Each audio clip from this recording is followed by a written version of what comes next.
ꯑꯍꯥꯟꯕꯃꯛꯇꯗ ꯃꯌꯥꯝ ꯄꯨꯝꯅꯃꯛꯄꯨ ꯇꯔꯥꯝꯅ ꯑꯣꯛꯆꯔꯤ ꯉꯁꯤꯁꯨ ꯆꯦꯅꯦꯜ ꯑꯁꯤꯅ ꯑꯁꯦꯡꯕ ꯊꯣꯛꯈꯤꯕ ꯋꯥꯔꯤ ꯑꯃꯃꯨꯛ ꯄꯨꯗꯨꯅ ꯂꯥꯛꯆꯔꯤ ꯋꯥꯔꯤ ꯑꯁꯤ ꯃꯌꯥꯝ ꯄꯨꯟꯅ ꯇꯥꯃꯤꯟꯅꯁꯤ ꯃꯥꯏꯃꯨ ꯃꯁꯥꯒꯤ ꯆꯍꯤ 69 ꯁꯨꯔꯦ ꯂꯩꯐꯝꯅ ꯏꯝꯐꯥꯜꯗꯒꯤ ꯃꯈꯥ ꯄꯥꯡꯅ ꯂꯩꯕ ꯇꯣꯔꯕꯨꯡ ꯍꯥꯏꯕ ꯈꯨꯜ ꯑꯗꯨꯗꯒꯤꯅꯤ ꯃꯥꯏꯃꯨꯒꯤ ꯄꯨꯟꯁꯤꯗ ꯊꯦꯡꯅꯕ ꯑꯁꯦꯡꯕ ꯊꯣꯛꯈꯤꯕ ꯊꯧꯗꯣꯛ ꯑꯗꯨꯒꯤ ꯋꯥꯔꯤ ꯃꯌꯥꯝ ꯄꯨꯟꯅ ꯇꯥꯃꯤꯟꯅꯁꯤ ꯃꯦꯒꯤ ꯇꯥꯡ 3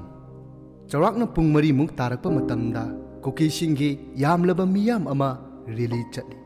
ꯆꯨꯔꯆꯥꯟꯄꯨꯔꯒꯤ ꯆꯥꯎꯔꯕ ꯃꯐꯝ ꯑꯃꯗ ꯀꯨꯀꯤꯁꯤꯡꯒꯤ ꯃꯤꯇꯤꯡ ꯑꯃꯁꯨ ꯇꯧꯏ ꯃꯁꯤꯒꯤ ꯃꯇꯨꯡꯗ इखंग खंगौदना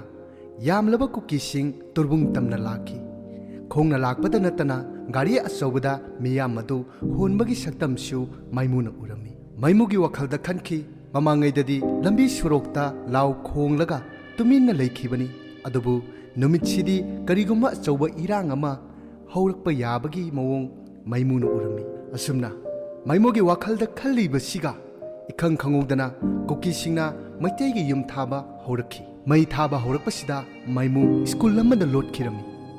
मसिगी मतुंगदा माइमुगी होटेल माइकैदा मसिंग खंगदना युम मई थाबा हौरखी मतमसिदा माइमु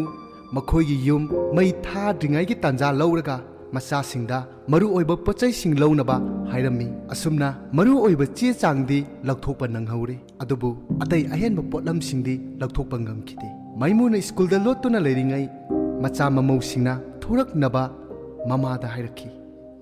माइमु कीना स्कूल अदुदगी चेंथोरखी अदुबु माइमु मसादा इल्लेबा इनफी ख्वांगसेट साइड बैग मसी खक्ता नतना अतोपा अहेनबा करिसु लोइनखिदे मचा ममौगा लोइनना ममांग लबुक्ता चेंखिरम माइमु ऑपरेशन तौखिबा नुमित 15 मुक्ता सुंगाइरिबनी मसीना मरम ओइरगा यामना कन्ना चेंबसु ngamlamde लबुकी लेतुम मरक्ता चेंबना माइमु खोंगसु यामना अनाबा फाउरम मचानुपाना पोबीगे हाइरबसु मसागी अनाबा अदुना पोहलमदे मतमसिदा यामना पाखतना मसा थक थक निकना चेनबदा माइमुगी इल्लिव फी अदु ताहौबसु खंखिनमदे अदुबु मसुना मबोकी फीदु ताहौबा उबदगी मसुना खुंदुना मबोकता पीरमी मचा मसुना पोबीगे हाइबा याद्रबा माइमु मसुगा मचागना नकन नकन चप्तुना थांगचेन चेलमी असुम असुम चेलकपना तुरेन अमल लालमदाइदा मचानुपाना माइमुबु थांगदुना लानबिरमी तुंगदना यामलबा मैतैसिंग माइकै खंगदना चेनबसु उरमी नोंमै मखोल टियर गैस कापगी मखोल ताबदा माइमुगी मसा पुंबा थक थक नि थवाई हिंगदबा यादबना असुम असुम चेलकपना तेरा खुंगसांगबि यौरे मफमसि यौबदा पुकनिंग वखन खरा मखैदी इंग्लनी खलुबनी अदुबु नाकंदा तारिबा नोंमै मखोल सिंग असिना माइमु तुम्बा यारमदे चाबा मचेत तुम्बा मचेत तौदुना नोंगानबा खंगौदे नोंगालबा मतुंगदा मफम असी साफररोय खंदुना क्वा कैथेलदा चटसी हाइदुना मचासिंगा लोइनना चटली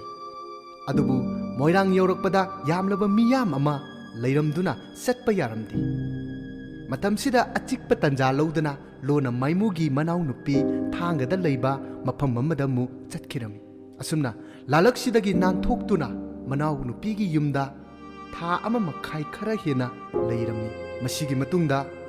इम्फाल मनुंगदा हांगबा रिलीफ कैम्प अमदमु सत्तुना लेखी मतमसिदा माइमुना हाइहौरी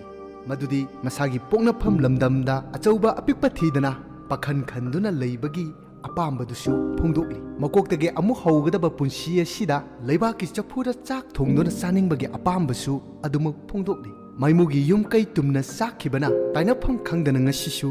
वाना हिंगौरी मसीनी इमासिगी पुंसीदा थेंगनबा